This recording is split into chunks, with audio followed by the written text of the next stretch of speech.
Zumatingo da homo, atimundo zumbono danado mede masota, ekutonde mope.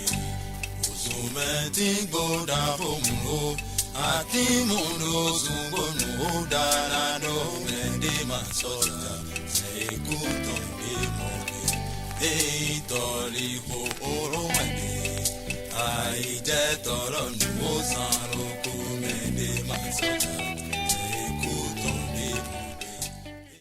On lui a refusé son admission comme enseignant des universités par la cabale d'esprits petits mesquins, foncièrement sous-dictée française, parce qu'il a défendu dans sa thèse la vivacité de la littérature africaine en langue africaine, au lieu de la dite et prétendue littérature africaine d'expression française, qui ne veut rien dire. Si cher au ponte à l'époque de la faculté de lettres du Bénin. L'histoire jugera.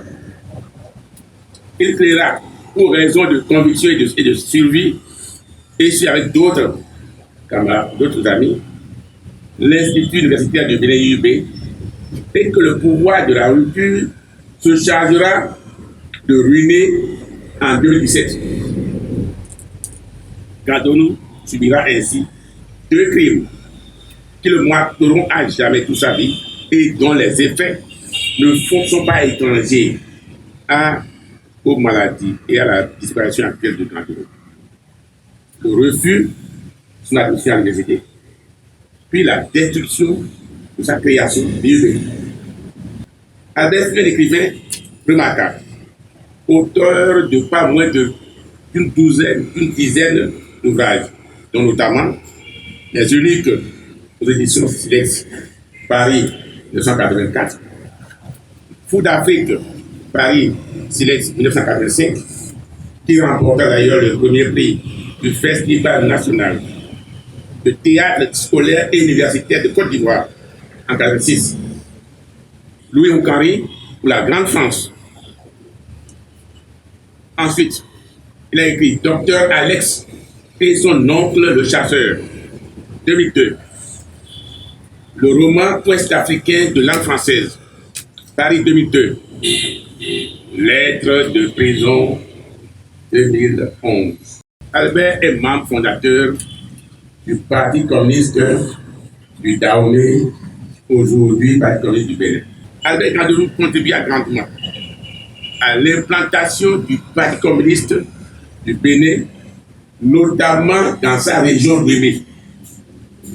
Je noterai à titre d'exemple le mouvement révolutionnaire de 89 qui a abouti au renversement de Kérémou. Dans cette période, il effectuait des va-et-vient entre la Côte d'Ivoire et le Bénin pour assister des camarades membres du parti recherchés et qui certains étaient en plan, c'est-à-dire au maquis de Cachet.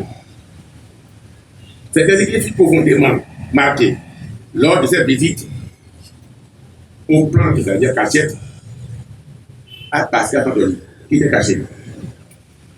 Il a vu les conditions précaires, héroïques de vie du leader de notre parti dans une cabane à Baridamay, dans cette région. Et il fut aussi marqué par cette vie de celui qui, en Côte d'Ivoire, chef de département mathématique de l'Institut Ouvrier de Yamoussoukro, était à plus de 2 millions par mois et avait à domicile une piscine. Le voilà assis par terre, une axe cachée, recherché. Il en a été si marqué qu'il a noté dans son livre, n'est-ce pas, qu'il a écrit Lettres d'une prison.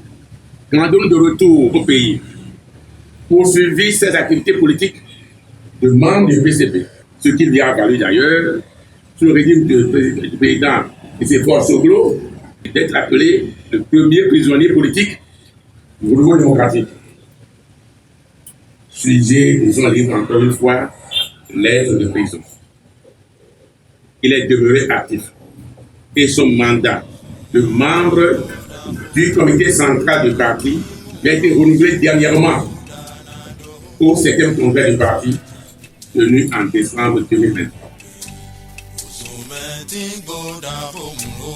Ati